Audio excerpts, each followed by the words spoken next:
শুনলাম বুঝলাম যে সব শর্ট সার্কিট থেকে আগুনটা লেগেছে। বাড়ির প্রায় অর্ধেকটা অংশ আগুনটা ধরেছে। আর্মির সময় আসতে সেই জায়গাটা রক্ষা পেয়েছে।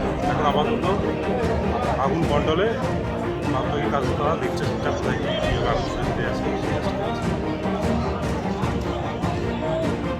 আমরা এখানে বাড়িতে ছিলাম, হঠাৎ করে এখন একটা আমার কারেন্টের আছে সুইচ থেকে হঠাৎ করে আগুনটা বেরোতে দেখলাম।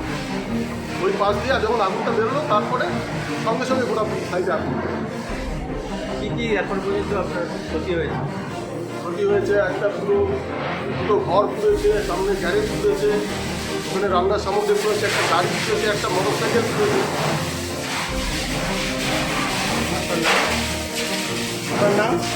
শিলাদিত্য